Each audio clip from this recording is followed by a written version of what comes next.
Well, I think there's one thing that we all understand how this series is going to be played. Florida is the most physical team in the NHL. And Edmonton probably has the best power play in the NHL. So if Florida gets penalties, you'd have to think Edmonton would have to take advantage, would they not?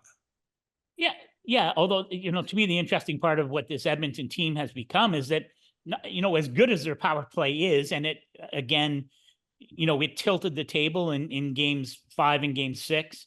Their penalty kill has just been incredible. And I think that's, I'm not sure that matters. I'm not I sure think that it does matters. matter though, because and again, like, yes, Edmonton doesn't play as robust a style as, the Panthers are a team of 1,000 face washes, right? They love all that stuff after the whistle. They love all the junk. Yep. Yeah, they love the junk, and that's okay. And Paul Maurice seems to have got them in a place where they can play true to their identity, but it hasn't cost them. And the Ranger power play stunk. So it didn't cost. Florida could do whatever it wanted to do because the Rangers couldn't score on the power play. You're right. This will be different if, especially early in the series, if the Oilers can get back on track power play wise. Now, early in that series against Dallas, it was dry and it looked like it might cost them. So, but the Edmonton penalty kill is really, really good. And I wouldn't, I'm curious to see what Chris Knobloch does with his lineup, right? I assume, assuming good health, Corey Perry is going to be in that lineup. Absolutely.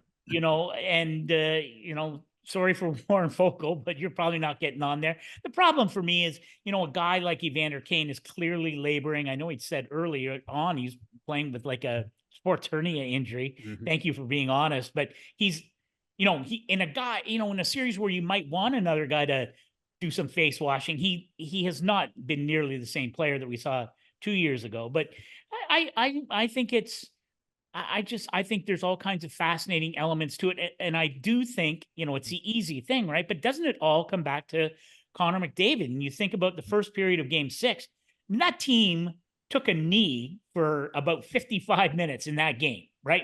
Scored 2 goals. And then they had finished with 10 shots on goal. But those goals and the play of Connor McDavid at a critical moment was the deciding factor. Does Matthew Tkachuk have that in him? Does Sam Reinhart have that in him for Florida? Maybe they don't need it. But to me, that is the great part of this first ever final for McDavid and for Draisaitl too. How ironic though is it, Eric, that you talked about the junk. Bob mentioned junk, and I'm gonna spread it out and call it the Junkyard Cats. Mm-hmm. And the Junkyard Cats are Matthew Tkachuk and Sam Bennett, who terrorized the Edmonton Oilers for 5 or 6 years. And I mean, so yeah, it's all about Connor. It's all about Connor McDavid. But I guarantee you, by the time Game 3 happens in Edmonton, the people will be spitting bullets about Tkachuk and Bennett in Edmonton. Well, no question about it. And for people that don't follow hockey as closely as we do, these were players that played for Calgary and were part of some memorable battles of Alberta, especially Matthew Tkachuk, who now play for Florida.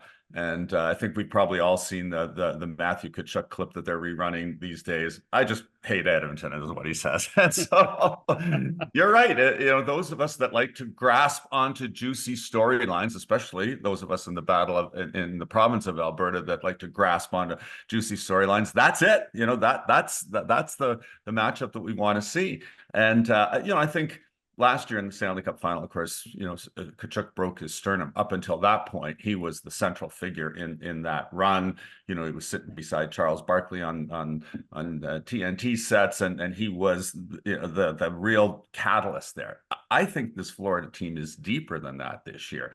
And one of the reasons is that Sam Bennett has taken another step forward. So, I probably saw more Florida games than any other team in the playoffs this year. And the one thing that struck me from watching Bennett night after night, shift after shift, is that the level of skill that he had to become a 4th overall draft choice, that took a long time to manifest itself at the NHL level. Now, partly it was because he never really got a chance to play a top six role in Calgary, and he was never on the top power play.